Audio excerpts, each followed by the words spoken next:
I'm going to guess we're back on Take Action News. This is RJ Eskow. Thanks for sticking with us. Our next guest is Dan Cantor of the Working Families Party in New York, which has been doing great things this year. Dan, are you with us?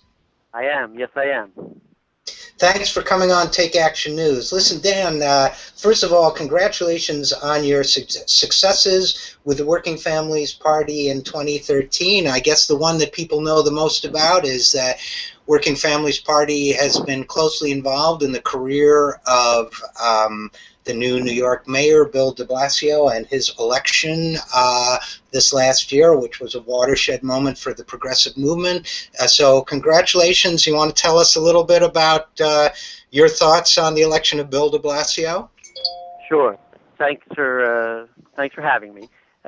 Yeah, there's been much remarked on all over the country that there's something in the air now, and maybe the rightward drift of the country is starting to be reversed. And nowhere is that as true as New York. But it's true in other places as well. The results, out of Minnesota and out of Pittsburgh and out of California and Seattle and so on, it's not just New York. So I don't think we should assume that this is something that can only happen here, because it's definitely happening elsewhere. That said, the election of Bill de Blasio as mayor and Letitia James as public advocate and Scott Stringer as our comptroller and an amazing crew of new and returning city council members is an exciting moment for us. A progressive wave really did sweep over the city, and partly it's the result of kind of the long haul of community organizers and others doing work for the last decade, but it's also a result of the talent and energy and verve of these individual candidates themselves. It's always it always takes both. So we are delighted. We think that de Blasio's Tale of Two Cities, could be expanded to, it's really a tale of two Americas at this point. And this core problem of our country, namely this inequality, income inequality, racial inequality, environmental inequality, and so on, this is the core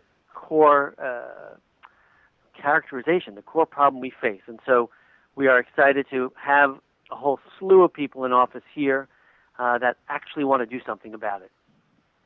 Well, and rightfully so. I guess, the other dynamic that I think the Working Families Party has tapped into so far is a lot of people are feeling, as you know, frustrated with the Democratic Party and the party establishment, and the fact that the party's leaders, from the president to at times even Nancy Pelosi and others, have endorsed policies that historically were Republican in certain ways, whether it's certain cuts to Social Security or whatever. People have been casting around for other ways. There's talk of third parties, but third parties don't get elected. Now, for this reason, there's been excitement about the Working Families Party making a difference, but there's also been the sense now, I know that the Working Families Party is looking to expand aggressively into other states, but there's also been the sense that your model is especially appropriate to New York State and the specifics of the ballot law there, because as I know as a former New Yorker, you can have a new party that endorses the Democratic or the Republican candidate, which is not true in other places. So as you look at exporting this model elsewhere, how are you going to address that issue? Right. I don't think that's quite right, to be honest. I think what we've done in New York is completely transferable to other places, because even though we do have this slightly different voting system, which I'm happy to explain in a moment, in reality, our power in New York comes from winning Democratic primaries, and that you can do in all 50 states. In other words, we have created an independent political organization, an independent political party, but a lot of our energy electorally goes into winning the Democratic Party primary. We function almost as a party within a party.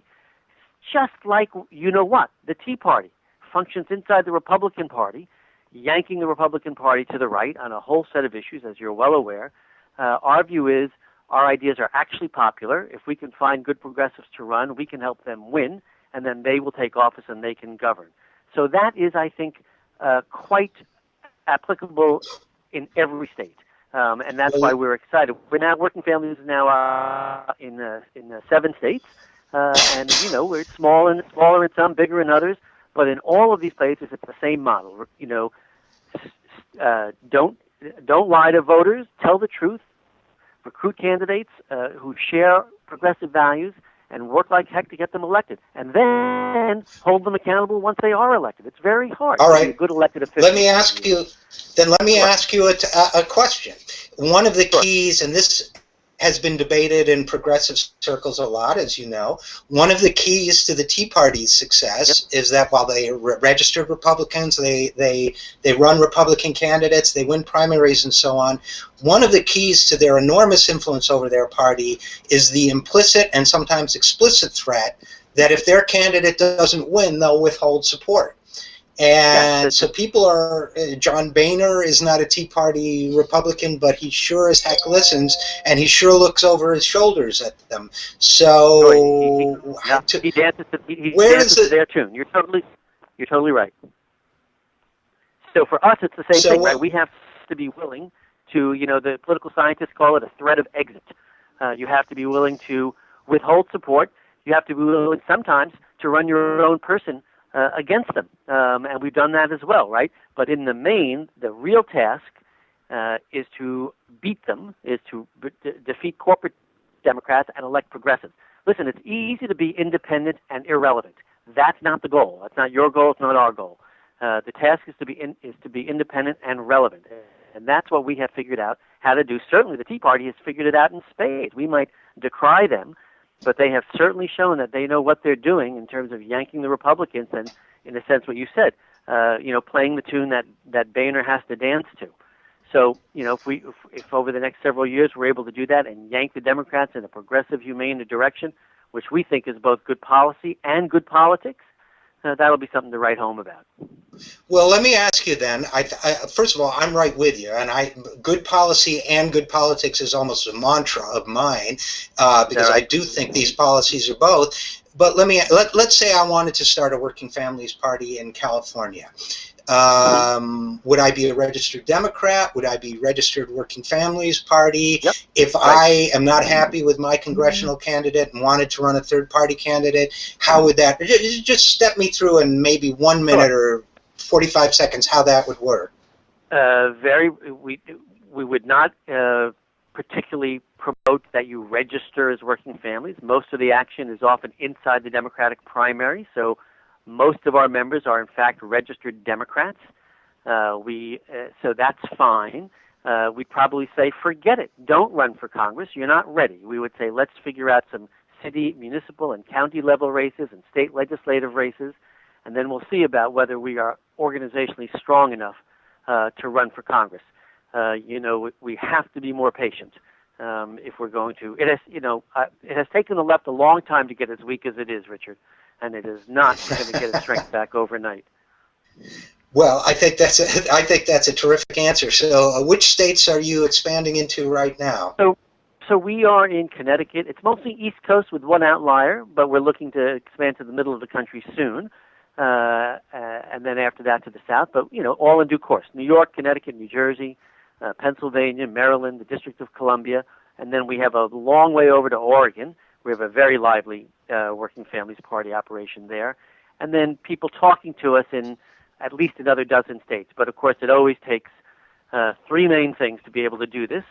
Stakeholders, community organizations, unions, and environmental organizations, so on, family farmers, some money, and some talent. If you have those three things, you can do this.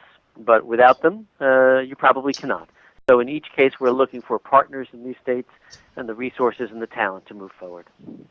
Well, I've been promising all along that on this broadcast I will be upfront about my own personal opinions on things. I love the work you're doing. And if other people feel the same way, what can they do to support you guys in your efforts? In the short term, the obvious things are, one, let us know that you're interested so that when we get to your state, we have a list of, dozens, scores, hundreds, thousands of people that are already persuaded this is a good idea. And give some money. Go to the website, go to www.workingfamilies.org and find the little donate button and help out. There's become a monthly sustainer, $5 a month, $10 a month, whatever one can afford. It all adds up. We have about 4,000 people right now who give us about $10 a month. Get us to 5,000. That will enable us to open up in another state altogether. So those are two things people can do, which we welcome. And I assume that if people go to that website, workingfamilies.org, they can also find out if they can become active themselves in their own state? Yeah, if they happen to live somewhere where we're organizing, for sure. They can also just, the website is always a work in progress, but yes, if they send us a little note, we will be able to connect them up with people who are organizing. Well, thanks so much for being with us, Dan. Keep up the great work, and we hope to have you back. Thank you so much. This is RJ Eskow. We'll be back in a minute with more of Take Action News. Thanks for listening.